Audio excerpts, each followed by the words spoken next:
di mana kita tahu perkembangan teknologi ini sangat cepat sekali begitu. Dan sejauh apa kita untuk menyamai teknologi yang ada di negara-negara maju. Dan seperti apa sosok menteri yang baru ini menjadi sangat penting untuk bisa memberikan regulasi yang bisa melindungi rakyat kita. Ya, kalau kita bicara mengenai cloud computing ya, bahwa sebenarnya saat ini kita ngomong cloud itu tidak terpisahkan dari katakanlah perkembangan teknologi terbaru. Dalam hal ini misalnya sebagai contoh artificial intelligence gitu ya.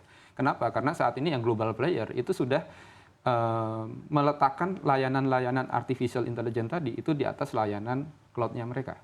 Nah, jadi dalam hal ini itu inovasi-inovasi terkait sama artificial intelligence, bahkan robotics yang pintar gitu, yang bisa menyerupai manusia dalam melakukan sebuah task dan seterusnya, itu sudah hadir gitu ya.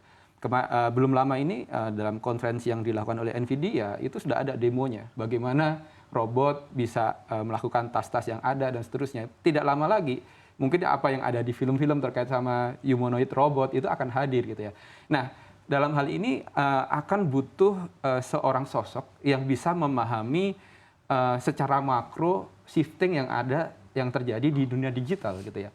Bahwa banyak sekali perkembangan teknologi yang sangat pesat, yang pada akhirnya bagaimana Indonesia bisa tetap survive dalam persaingan tersebut.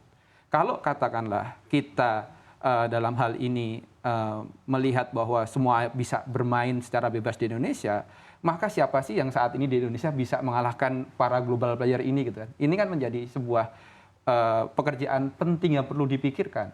Bagaimana para pemain-pemain lokal yang berinovasi mengenai katakanlah cloud computing kah, artificial intelligence dan seterusnya, itu tetap bisa mendapatkan tempatnya di Indonesia gitu ya. Nah, jangan sampai semuanya tergilas oleh para pemain global gitu. Nah, ini yang perlu katakanlah menjadi perhatian, dan itu butuh sosok yang katakanlah bisa memahami end to end mengenai apa yang perlu kita siapkan. Karena dalam konteks ini kita perlu menyiapkan dari sisi SDM-nya. Bagaimana nanti kalau hadir teknologi-teknologi baru yang kemudian mereplace pekerjaan-pekerjaan manusia. Apa yang kemudian akan perlu kita lakukan dalam katakanlah 5-10 tahun ke depan. Karena dengan perkembangan yang ada saat ini, itu akan shifting dengan cepat. Kita butuh sosok yang bisa kemudian berpikir, oh ini kalau ada kayak gini, maka kita perlu shifting ke sana. Nah, hal-hal seperti ini yang saya pikir akan dipunyai oleh sosok-sosok yang bermain di industri gitu ya. Kita tahu banyak sosok di Indonesia yang punya perspektif bagus dalam konteks industri yang harapannya bisa memahami hal seperti ini. Yang saya rasa kalau hal seperti ini dikatakan dari sisi politisi, maka itu akan menjadi katakanlah salah satu yang mungkin akan kurang ya, karena pemahaman dari sisi industrinya akan kalah dengan para pemain yang sebenarnya sudah ada sosok-sosok yang saya rasa sangat bagus di Indonesia gitu. Baik, artinya Anda berharap sosok Menkominfo yang berikutnya ini berasal dari non-partai? Saya berharap sih seperti itu ya.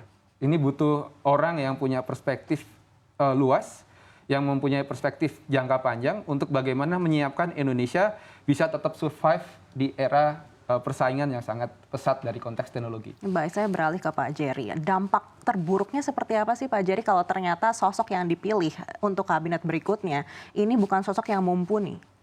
Ya, Mbak Anega, hal yang penting adalah pertama, war itu, perang dunia itu salah satu indikatornya ketidakhandalan transformasi digital di satu negara. Itu dulu nih, kita sepakat dulu. Karena memang contoh, ada virus yang disebar, itu lumpuh. Jadi ini nggak main-main. Jadi bagaimana memang Menkominfo ini menjadi strategik.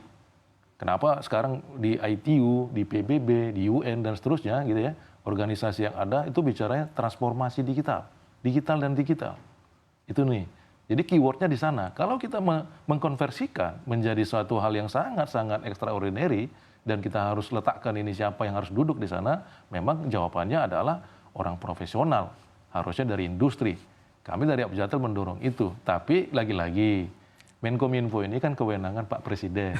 Dalam hal ini saya nggak bilang transaksional, tapi kembali tadi apapun kita sampaikan aspirasi tadi, misalnya kami dari Abjatel ada harusnya stimulus insentif ketika dia di des urban untuk membangun infrastruktur, di Surabaya ada pengenaan faktor biaya sewa yang sampai sekarang, dan itu sekian puluh miliar tiap tahun ya. Untuk nothing juga, tidak ada penetrasi di sana, bahkan tidak growth kita di sana. Nah, ada daerah-daerah lain yang menjadi satu persoalan. Di satu sisi misalnya di ujung Halmahera, kita harus melayani warga negara Indonesia, bagaimana mungkin di Sulawesi, ya, Bunaken dan seterusnya, nelayan-nelayan kita yang gak kalah penting, ekowisata air, dan itu kan menjadi satu role model. Kita mau ngapain? Untuk Indonesia Emas 2045 katanya. Pertarungannya 2030. Jadi artinya memang betul, pondasi yang selalu dibicarakan di Bappenas dan kita-kita di asosiasi, mau FGD, antar kota, antar hotel, antar negara, itu tuh menempatkan ini menjadi sangat-sangat urgent. Kenapa? Sekarang, kita sudah, sebelum kita bahas yang penting adalah di Menkominfo, mampu nggak Menkominfo nanti mendorong undang-undang digital? Ini sudah undang-undang digital, bahkan undang-undang ekonomi digital. Berapa banyak sekarang e-commerce dan segala macam, itu harus diatur. Jadi ini mungkin ada teman-teman yang asosiasi yang khusus di sana, tapi saya mungkin sebagai ketua umum Apjatel lebih kepada layer 1, infrastrukturnya. Nah tadi saya sampaikan, ada banyak hal yang harus diimprovisasi oleh Menkominfo terpilih. Tapi setelah poin, kami berharap ini nggak bisa lagi mau politis atau nggak politis background. Harus, tanda kutip, mandatori yang paham nih industri. Kenapa? Dia jadi enabler, mengintegrasikan semua asosiasi atau mungkin sektor di TIK ini. Baik. Kenapa? Ini menjadi keniscayaan. Baik. Kalau ini loose kita tiket emasnya, bisa dibayangkan hiruk pikuknya kita. Misalnya contoh, sekarang bagaimana sosialisasi APK mungkin bisa sangat optimal merampok uang-uang rakyat-rakyat kecil. Nah ini bagaimana negara hadir? Nah ini harus diatur. Kenapa? Dia nabung duit untuk anaknya sekolah atau mungkin naik haji. Tapi dengan APK ketidaktahuan, tidak tersosialisasi dengan baik, itu dibuka oleh orang tua. Baik. Ini persoalan. Jadi ini menarik ya kalau kita bicara sektor teknologi, SDM-nya saja yang menguasai di Indonesia ini kan sangat terbatas sekali. Apalagi kalau kita mencari pimpinan yang juga punya background dan ahli dalam hal itu begitu.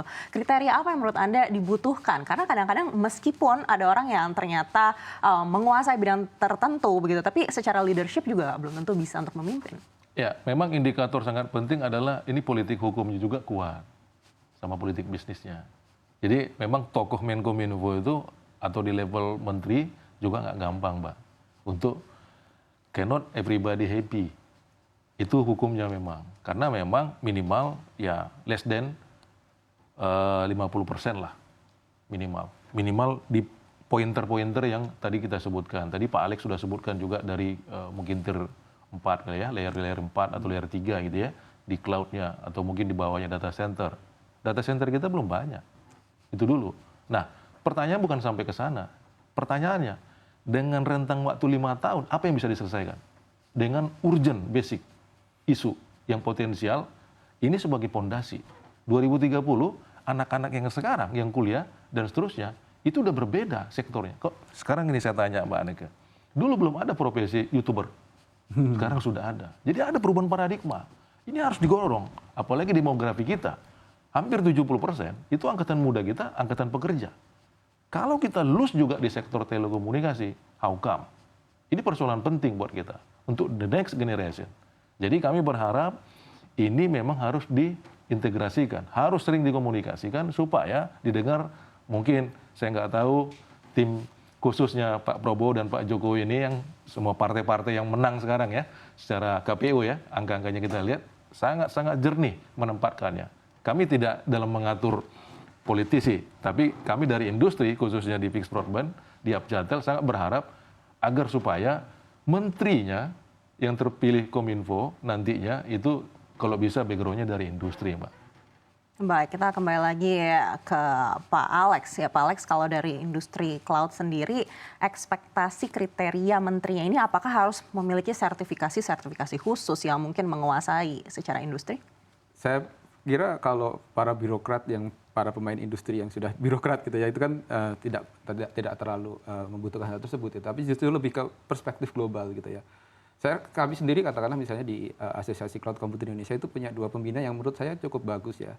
Itu Pak Alexander Rusli yang dulu adalah mantan Dirut Indosat, kemudian juga Pak Ilham Akbar Habibie, beliau adalah anaknya dari Pak Habibie gitu ya, yang katakanlah saya juga beliau juga punya perspektif yang sangat bagus dalam konteks perkembangan teknologi yang ada gitu, dan juga apa yang perlu kita siapkan kan. Pak Ilham saat ini kan beliau adalah eksekutif chairman di Wantiknas gitu ya, yang katakanlah saya rasa beliau sangat paham mengenai perkembangan teknologi global dan bagaimana kita harus bersiap, karena SDM dan juga pelaku industri lokal itu akan menjadi kunci keberlangsungan Indonesia gitu ya. Kenapa? Kalau kita tidak menyiapkan SDM dari sekarang dengan baik dan benar, ya kita akan nanti bisa bermasalah gitu ya. Bagaimana shifting job dari perkembangan teknologi yang ada itu perlu kita siapkan dari sekarang. Ini tidak hanya PR-nya Kominfo tentu saja. Ini kan kalau kita ngomong pendidikan juga PR-nya Kementerian Pendidikan tentu saja gitu ya. Jadi antara Kemendikbud dan juga Kemkominfo nantinya itu perlu bersinergi. Bagaimana dari Kementerian Pendidikan nyiapin SDM-nya dengan baik dan benar, dari Kominfo mikirkan bagaimana dari sisi informatika dan komunikasi itu bisa berjalan dengan benar gitu ya. Karena kita tahu saat ini masih banyak daerah 3T di Indonesia yang secara pemerataan komunikasi pun juga belum merata gitu ya. Nah, kemudian juga PR-PR terkait sama para pelaku industri lokal itu juga perlu menjadi perhatian. Jangan sampai Indonesia hanya menjadi pasar buat para pemain global gitu. Itu pesan dari kami. Baik, harus terintegrasi ya. Ini menarik ya Pak Jerry, sudah disebut ada 2 nama oleh Pak Alex tadi. Kalau dari Pak Jerry mungkin ada nama-nama lain yang mungkin cocok untuk menempati posisi. Sebenarnya cukup banyak Mbak Aneke. Sebenarnya kalau di industri ya, tergantung memang kalau dari sisi cloud mungkin teman-teman kayak di cloud itu kan nggak asing ya. Kita juga Alexander Rusli beliau juga sudah sekian puluh tahun ya di industri juga dengan nahkodain selabel yang namanya Indosat. Ya, kita juga dalam beberapa pertemuan juga dengan anaknya Pak Habibie ya, itu mungkin ya bagaimana dia cerita tentang perspektif ITU juga sampai ke bawah, regulasi dan seterusnya. Banyak sebenarnya tokoh-tokoh kita sebenarnya. Ini Tapi artinya sepakat ya dari industri telekomunikasi dan cloud sama-sama menyebut Alexander Rusli dan juga Ilham Habibie.